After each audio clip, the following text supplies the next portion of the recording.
have hearts for them in plenty. They have hearts, but all too few. We, alas, are 4 and 20. They, alas, are only 2. We, alas, are 4 and 20. They, alas, are only 2. They, alas, are only 2. Alas.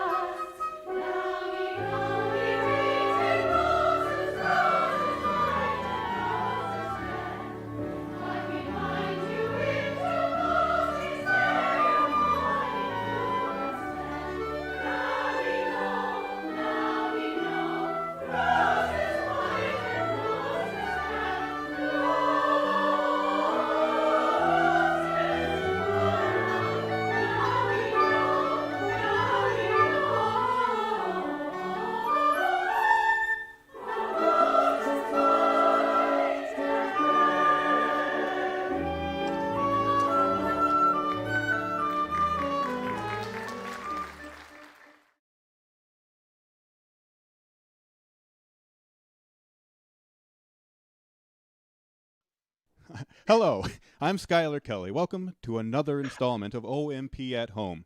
This time, 3 Little Maids from OMP. Hosting the show this evening are David Raymond and Sarah Scarpula. They'll be conducting interviews with 3 of our members, sopranos Holly Corcoran, Carla Cogliandro, and Anne Virgil. And if you have any questions throughout the show, Sarah will be monitoring chat, so feel free to ask.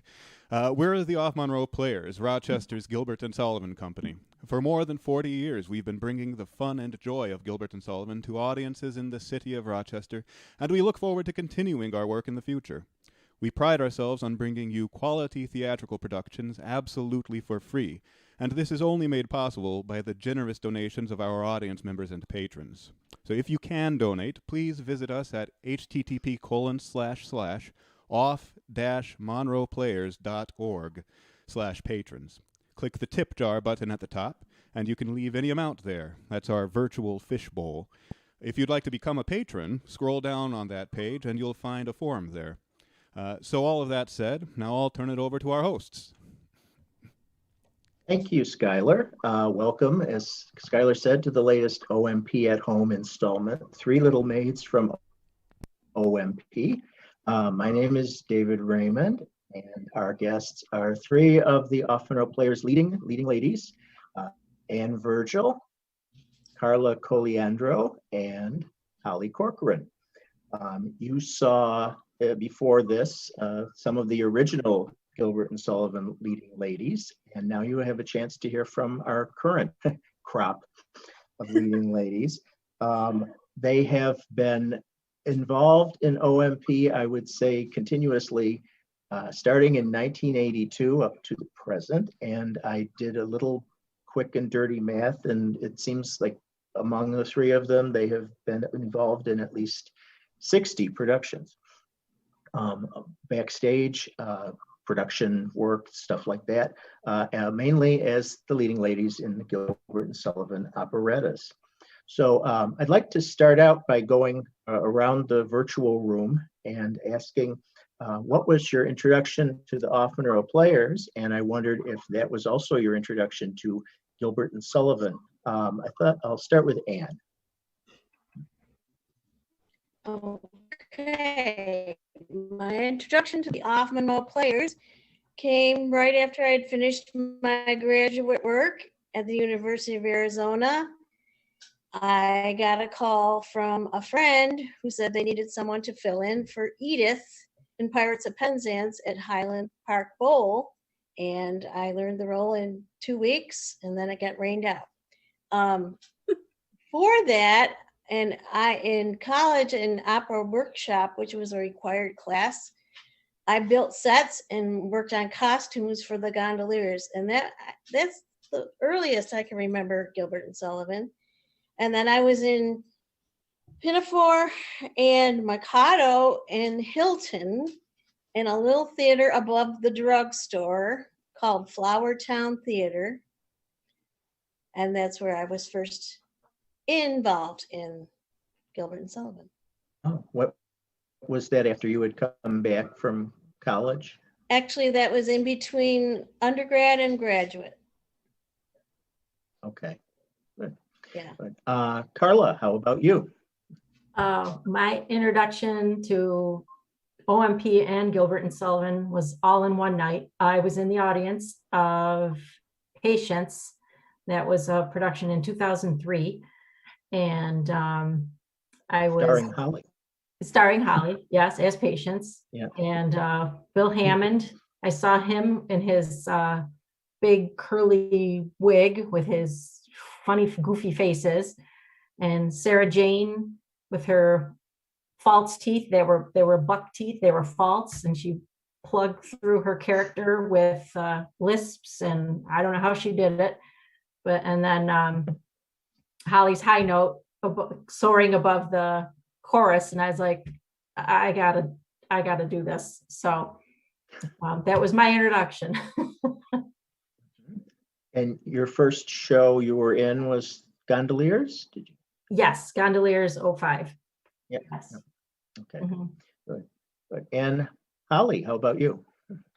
So I had graduated from Ithaca College with my opera performance master's degree in 2000 and moved back to Rochester, joined I toured a little bit. I was auditioning out of a suitcase for a while everywhere, which I hated. So I'm like, I think I'm just gonna stay home for a while. And my voice teacher at the time here in Rochester, Susanna Adams, who's a longtime OMPer, soprano also, said, maybe you should audition for this group. I think it'd be a good fit for you and it'd be something fun and easygoing. And so I did. I auditioned for HMS Pinafore in the fall of 2002. And it was like, wow, this is such a great combination of opera and musical theater that it just felt so good. And it stuck. Good. Yeah, we will see a little bit of that actual production a little later on. Well, let's get to some music. We might as well start in with that. I thought we would start with something that includes Anne. She has said she likes duets and trios much more than solos. So we decided to start her out with a trio. This is from Ruddy Gore, which was 1987. And it's called In Sailing Life or Life's Ocean Wide. But bless my heart.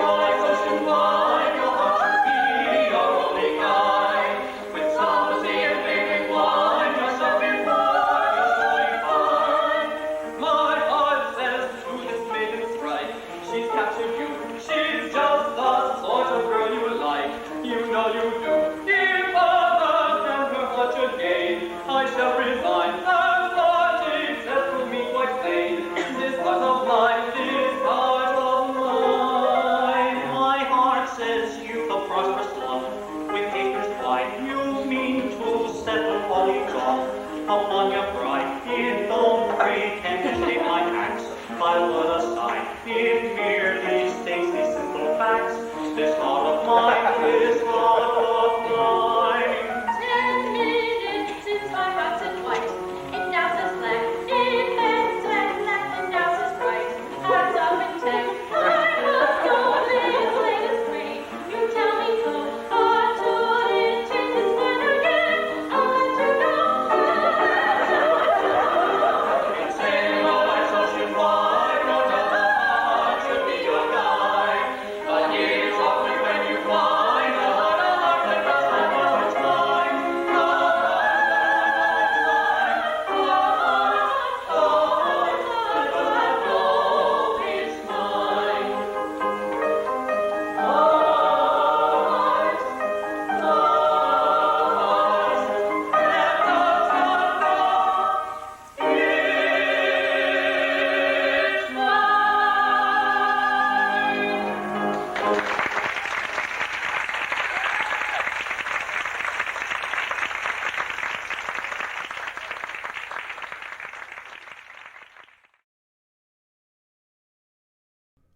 We're back.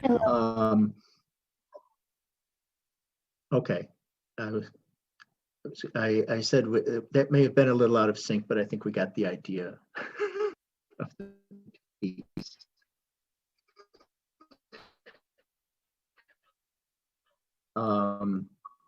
Next, I think we'll go to Carla. We have a few numbers from you. The Duchess, right? In that.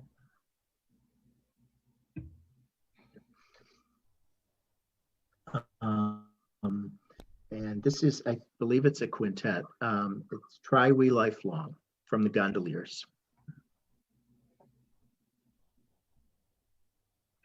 But bless my heart, consider my position. I am the wife of one, that's very clear. But who can tell, except by intuition, which is the prince and which the gondolier? Submit to fate without unseemly wrangle. Such complications frequently occur. Life is one closely complicated tangle. Death is the only true unraveler. Try we lifelong, we can never straighten out life's tangled skein. Why should we in vain endeavor, guess and guess and guess again? Life a pudding full of plums. Cares a canker that benumbs. Life's a pudding full of plums. Cares a canker that benumbs. Wherefore waste our elocution on impossible solution? Life's a pleasant institution. Let us take it as it comes. Let us take it as it comes. Set aside the dull enigma, we shall guess it all too soon. Failure brings no kind of stigma, dance we through a dance string the lyre and tell the call. Lest from sorrow we should stop. String the lyre, fill the cup, lest from sorrow we should stop. Up and skip to fancy's fiddle, hands across and down the middle. Life's perhaps the only riddle that we shrink from giving up.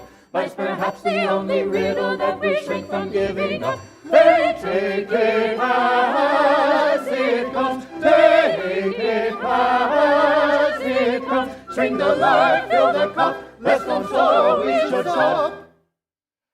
Take life as it comes.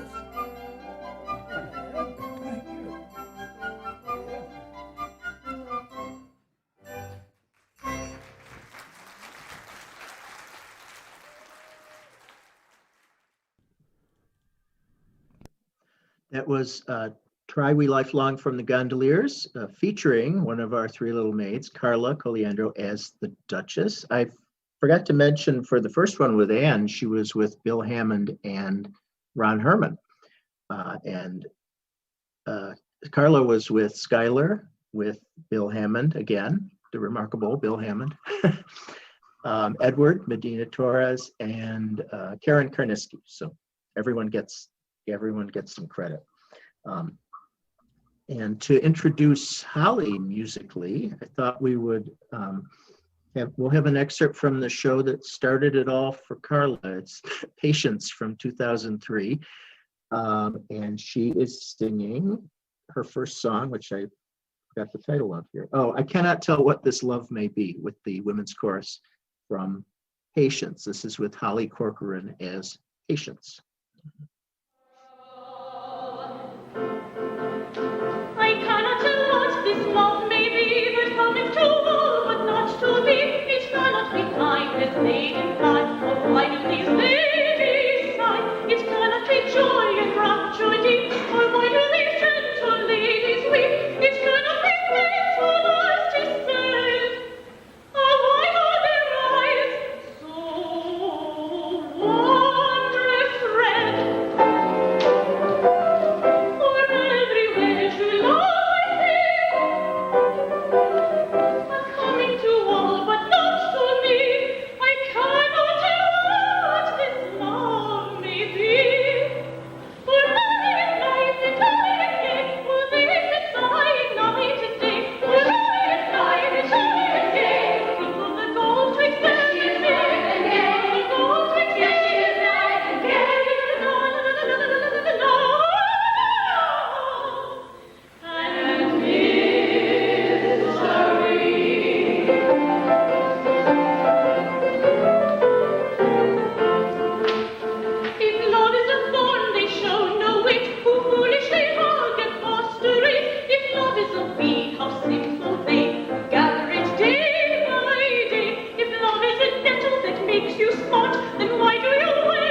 we're back. And that was Holly Corcoran. That was Holly Corcoran as Patience in a 2002 production of Patience, singing "I Cannot Tell What This Love Be." I would think the audience might be interested to know what your favorite roles have been, like your one top favorite role, and maybe tell a little bit about why it is your favorite role. Let's start with Carla. What is your favorite? My favorite role, Elsie, from Yeoman. I just loved that role, probably because it was just so emotionally demanding. I thought it's probably the most complex emotionally. Musically, it's demanding too, I would think. Musically, it's demanding. Yeah. And there's a lot of cross references here. Yeah. Anne has played Elsie, and have you, Holly? I don't think you have, right? And it's actually one of the roles down that I could do without. It sounds awful. I love Phoebe so much better. She's the mezzo role in that production, and I loved playing her. I would play her again in a heartbeat. I was Carla's Phoebe. Yes. And I would play Elsie again in a heartbeat with the right jack point. Mm-hmm. Let's do it. Yeah. And so would you say Phoebe is your favorite role overall, or me?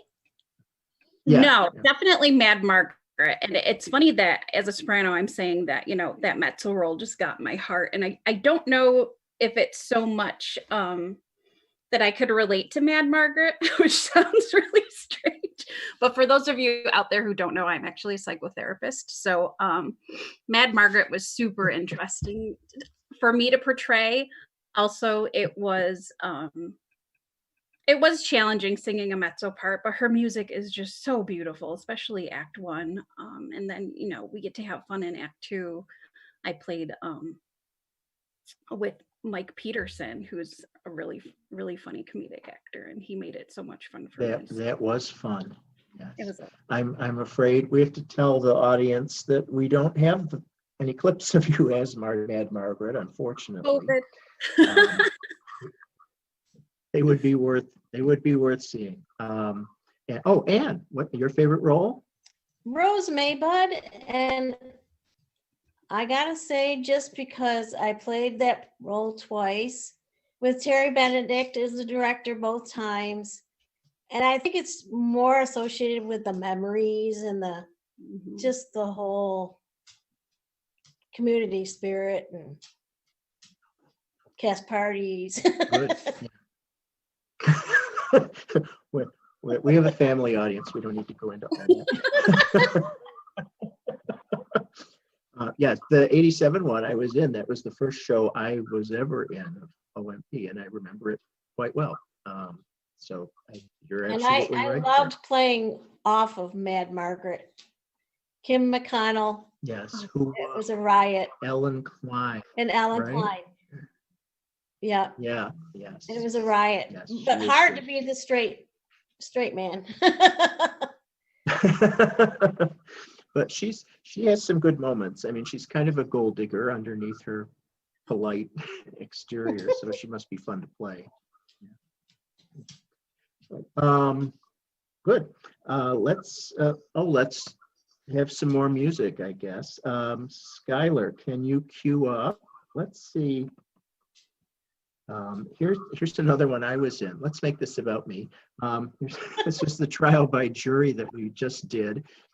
2017. It seems like we just did it. This is with Carla as you don't have a name in this show, do you? You're just the defendant, plaintiff, right? Or plaintiff. You're not the defendant. Just the plaintiff. Plaintiff. You're bringing the case. Yep. Yeah. In which you got to. You really wailed on the defendant in this in this production. I think we see this in the clip. Anyway, from Trial by Jury, it's a nice dilemma, which is a big ensemble number, and I Love Him, which will feature Carla. So from Trial by Jury, 2017.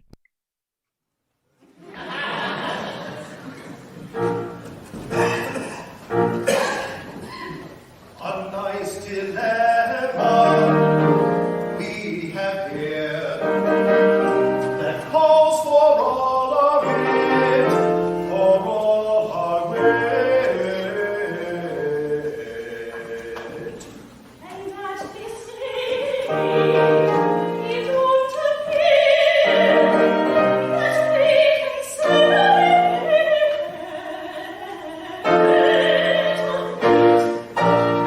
If I do wed a girl in love, our feet will surely be. But if it was a Mary's gold, it comes as a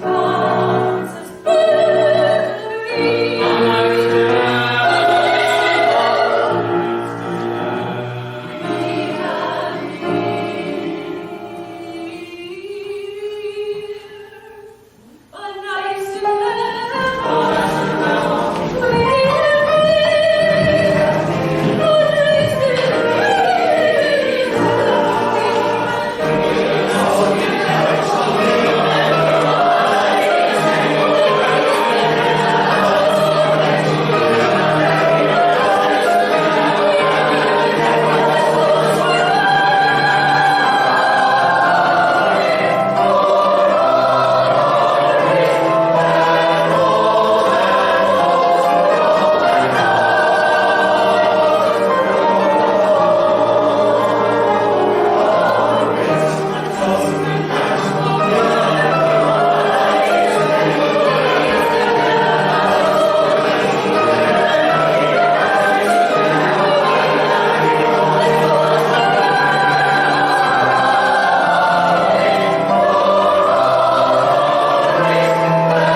We're a soprano down. We're back. We're back. That was Carla and a cast of thousands in Trial by Jury. Carla was the plaintiff. They should have given you a name. Oh, you are Angelina, Yes, right? Oh, yeah. Angelina. Yes. Okay, Angelina in Trial by Jury, and who? James Eckerd was the defendant, and Al Young was the judge, and Ricky Hopkins was the lawyer, and there were lots of other people in that. But that was a very funny moment. You had to be there in a way, but it was very. I wasn't used to seeing you like just tear into somebody else on stage like that. It was a lot of fun to watch. Sarah has a It question. was a lot of fun to Let's do. go on. I'm sorry. Yeah. Carla. Directed by Wayne Vanderbilt. So he did an excellent job. That we enjoyed that. Next, let's go to Anne singing. She also has played Elsie, and we have a clip of her in 1988. I was in this one also. I did a scene with you, I think, in this production.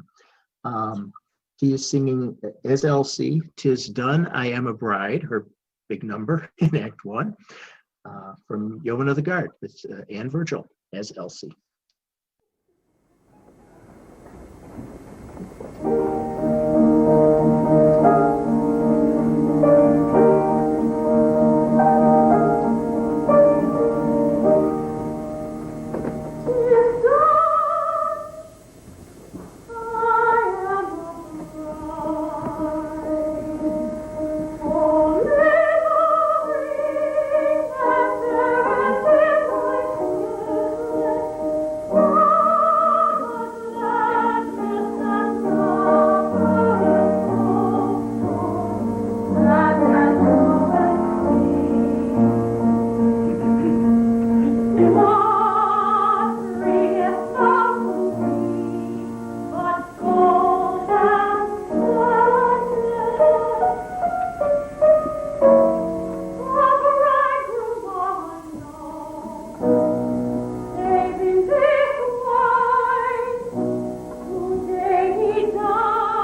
I have lost the Zoom connection. I'll be getting that back. In the meantime, let's watch.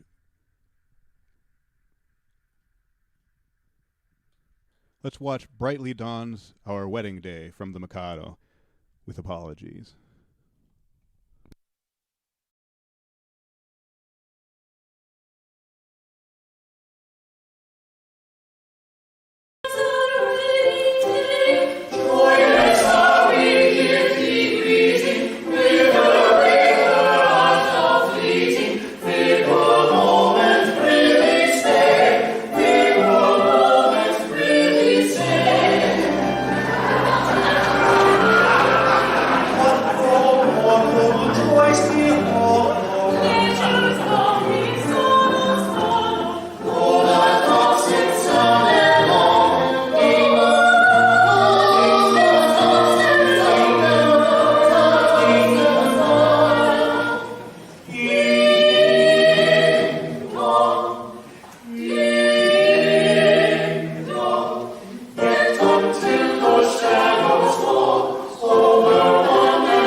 And here we are.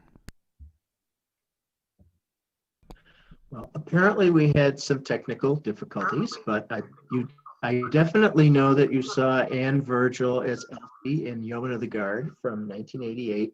And then I believe you saw Carla in the Madrigal from the Mikado from 2011. Is that when it was? I think. Yes. And I didn't see it, so I don't know who was in it, but I'm sure it was excellent. Well, in addition to Carla, there was Robin Morris Gaylord, Bill Hammond, and someone else. Who was the fourth? Jeremy Speed Schwartz.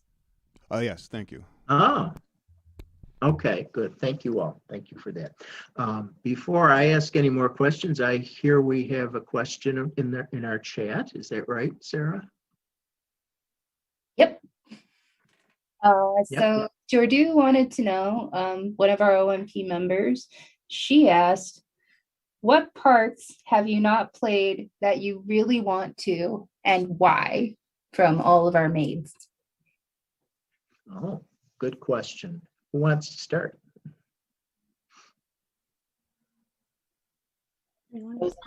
I've played all the parts I really like to play. I just have. I've never really cared for the Mikado, and I'm probably going to get tomatoes thrown at everyone's screen now, or a couple of the others. But I think one role that might be fun, since I'm really into mezzo roles right now, I don't know why, I just really like them. I think Iolanthe might be fun, because I've already played Phyllis. And I would play Phoebe Merrill or Mad Margaret again in a heartbeat. Maybe a Josephine Porter. I've already played her twice, so I could probably do that in my sleep. But that's it for me. Okay, how about you, Anne? Are there any you have Well, yearned I to kind play? of got You've done them stuck all on too. ingenue roles, but sure, I would have loved to play a comic role like Mad Margaret, or I also would have liked to play Casilda one time would have been fun. Mhm. I will say one of your great moments for me was as the princess in The Grand Duke. Oh yes, and that was just a moment. The That princess- was, yes, and you had a great wig too. Yeah, There was a wig. I think you had a huge blonde wig, as I remember. Yes. Yes, yes. It's hard to forget. And Carla, is there a role you are thinking of playing or would like to play? Josephine. Yeah. And Ida, Princess Ida. Oh, good. And that should round out, I think. Good. Yes. Were There, there any more questions? and as a matter of fact, there was just Good. now. Suzanne Bell asked in the chat, she said, have you ever just absolutely spaced a line/word while singing? If yes, how did you recover? I think that's probably happened to all of us several times.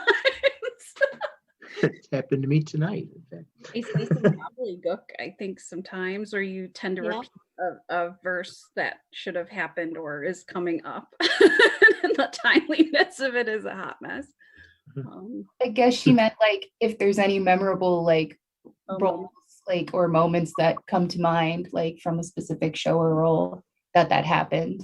Or how you saved yourself or whoever you were with saved you on stage. The only thing I remember from those moments is it's usually the fault of another cast member, Billy. Billy is so funny on stage. I tend to get distracted when I play opposites of him, Al Young. If we're on stage, like you start getting into their performance very much more than, and you kind of forget, like, oh, I have this thing coming up. I have to sing. I'm It in this happened a too. lot with Ron Herman too. And I would just like space cadet out. I'd start like being a member of the audience, but it's coming back from that. I don't really have any good examples. Anyone? I can't remember anything specifically, but I know it happened. These moments always happen. Yes, they do. Well, we had Yeoman a couple minutes ago. Let's continue with Yeoman. If for Holly as Phoebe, one of her favorites. The trio. This is from the 2009 production. So you were with I was with Ron Herman. and Billy. I think wasn't it Wayne? Billy in it or Wayne? It depends on what trio. Oh, it's it's called Alas, I Waver to and Fro. I think that might be Billy. We'll see. Well, let's see. I'm From pretty Yeoman of the Guard with Holly as Phoebe. Oh,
Well, you saw, and I hope you were able to hear Holly in a trio from The Yeoman of the Guard from 2009.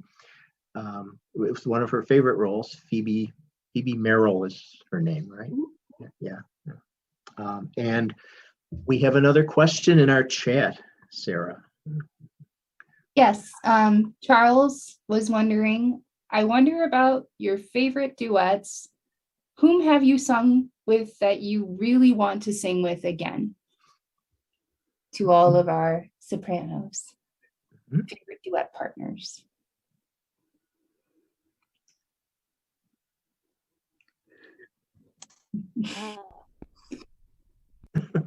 I would love to sing with Ron Herman again. He hasn't done an OMP show in a while, so Ronnie, he's part of our review group though, and of course my good buddy Edward Medina Torres, who I haven't been able to sing opposite of in a while. Your paths just haven't crossed. He played opposite me in Patience in 2003, and we had a blast. And as far as probably one of my favorite duets is from Pirates, Mabel and Frederick, the Stay Frederick Stay and Leave Me Not to Pine. Just really beautiful melodies, harmonies in that piece. It's fun to sing. And I was going to say that same thing, because I was able to sing with Ron that exact same song or excerpts from Pirates, Leave Me Not to Pine, beautiful. And he's so good. He's great to be opposite. And of course, Jad. We had a lot of fun in the last production. So yeah, that was a lot of fun. So I guess I'd have to say Ron too. You and Ron were an item for many years on stage. Yeah, but there were many others that I really enjoyed working with. Favorite duet, I really like "Oh Love, True Love" from Sorcerer. Oh yes,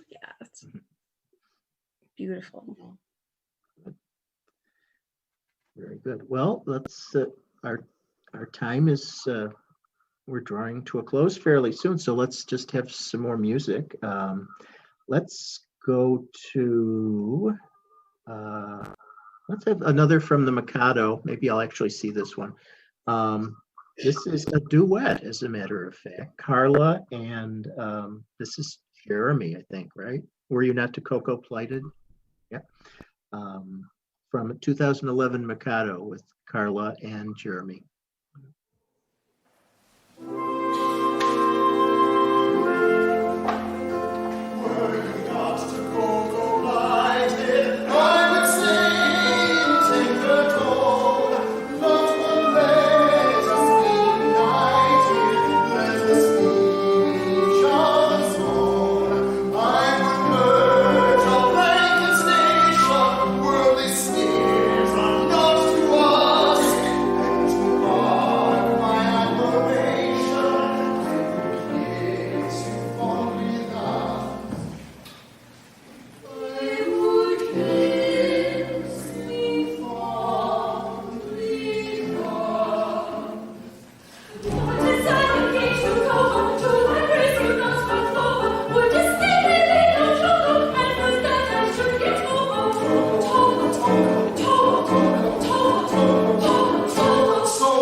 We're back again. That was Were You Not to Cocoa Plighted from the Mikado with Carla Cogliandro and Jeremy Speed Schwartz from 2011. One of the many love duets in Gilbert and Sullivan. One question I did want to ask, in fact, Carla suggested I ask this, was you just talked about your favorite duet partners on stage, and she wondered which. We missed the last part of your question, David.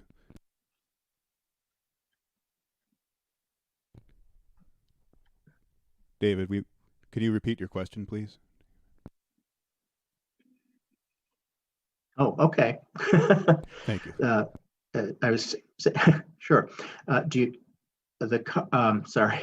Carla asked if she wanted to know if we could ask this question, and it was of your duet partners on stage or romantic interest in these pieces. You generally get to share a kiss at some point during the show. Who was the best kisser? Well, Jeremy. And Carla, you should answer it first. Well, Jeremy. Yep. And Jad. So Jad and his sweaty upper. Jad. Yeah. We'll say So I put Jad as now the whole world knows. Which is hysterical, but not for the reasons anyone might think. It was my first show with Jad. He was directing Pinafore in 2002, and the leading man playing Rafe had to bow out, so Jad took over for him. And I will never forget that he didn't direct us to kiss or anything, but at one point he does kiss my hand. It's this big, we're in the middle of the stage, he's going to kiss my hand, and he took my hand, and from the outside it looked like he was kissing it, but really he was just like licking it over and over again. And I couldn't do anything about it. He absolutely thought it was funny. It was funny now. But other than that, I really haven't had a ton of stage kisses, which I'm fine with. Well, that's a memorable one anyway. Yep. And Well, I said Brad Goodlock, who was playing Cyril, and I was playing Lady Psyche in Ida. And he has drunken song where he says, "Kiss me, kiss me, kiss me." And yeah, so that was fun. Very good, very good. Sarah, were there more questions in the chat? Just that people were wondering how late we were gonna go, and I think we were planning to wrap it up sometime around 8, correct? 8? We can do that. I have one last question, and Skylar, do you want to end with music? We can do it that way. It's up to you. If we end with music, we'll go right into the credits from there. Okay, good. So here's the question. You've all been involved with OMP for a long time, and seem to be enjoying it. I wonder what about the group keeps you coming back? A few of you have alluded to that, but I thought I would ask you each individually, what is so great about OMP? And whoever wants to start can start. I would just say the lasting friendships. You know, this theater group has become my family in so many ways. You know, I'm going on friends that I've had for 20 some odd years now, which is just amazing to me. Definitely the friendships. If, you know, we all didn't get along and have a good time together, we wouldn't be doing this. It's just a lot of fun on stage, off stage.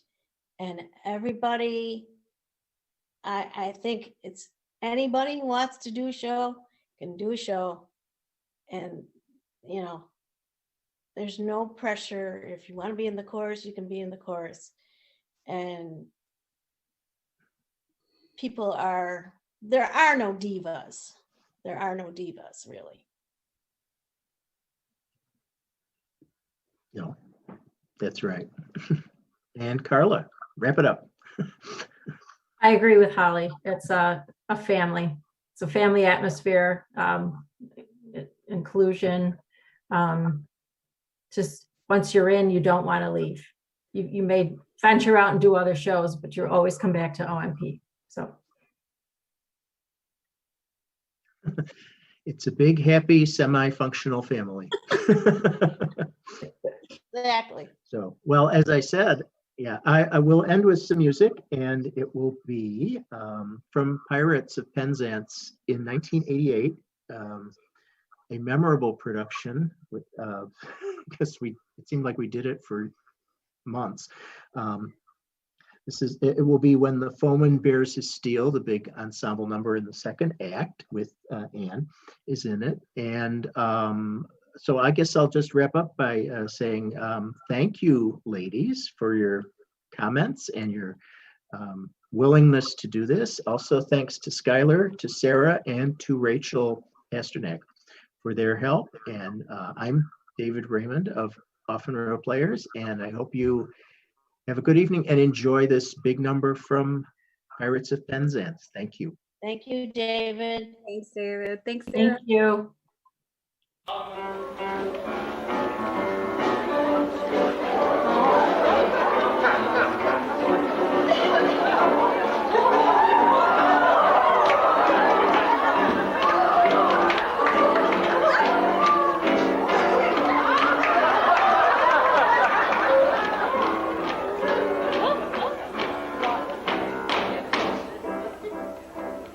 When the bowman bears his steel, Ta-ra-ta-ra-ta-ra-ta-ra. we uncomfortable feel, Ta-ra-ta-ra. and we find the wisest thing Ta-ra-ta-ra-ta-ra-ta-ra. is to slap our chests and sing ta-ra-ta-ra. For we're connected with them youths, Ta-ra-ta-ra-ta-ra-ta-ra. and your heart is in your boots. Ta-ra-ta-ra. There is nothing brings it round like the trumpet's martial sound, like the trumpet's martial sound.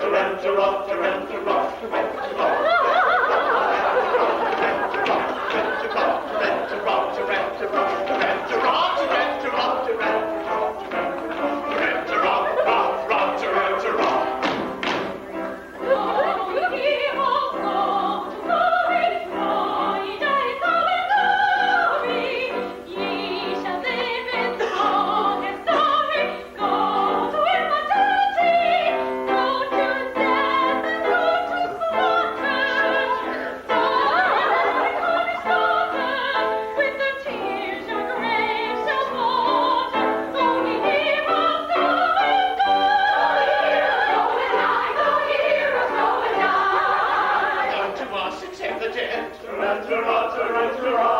attentions are well meant. Such expressions don't appear, calculated meant to cheer, who are going to meet their fate in a highly nervous state. Still, perhaps it would be wise not to carp or criticize.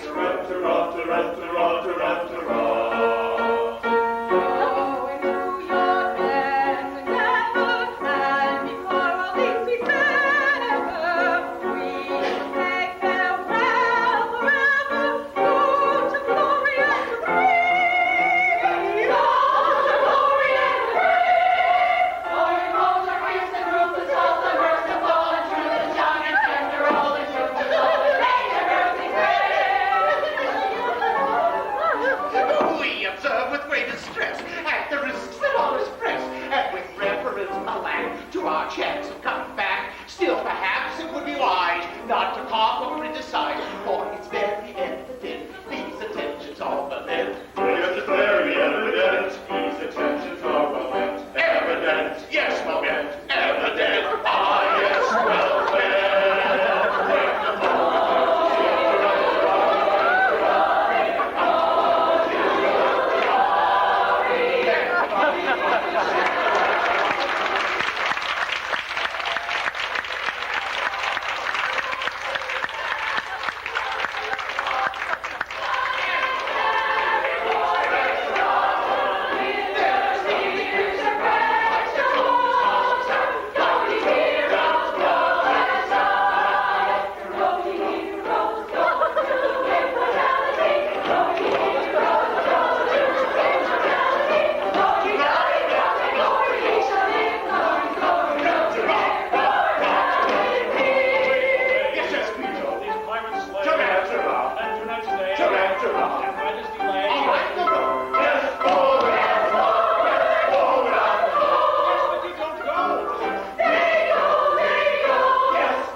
For whom prepared ye these floral tributes extraordinary? For Marco and Giuseppe Palmieri, the king and flowers of all the gondoleri, they're coming here, as we have heard, but lately to choose two brides from us who six a day see. To all you maidens, love them. How should it be? These gondoliers are to be envied greatly. But what of us, who one and all adore you? Have pity on our passion, we implore you. These gentlemen must make their choice before you. In the meantime, we tacitly ignore you. When they have chosen two, that leaves you plenty. 2 dozen we, and ye are 4 and 20. Till then, enjoy your dolce far niente. With pleasure, nobody contradicente.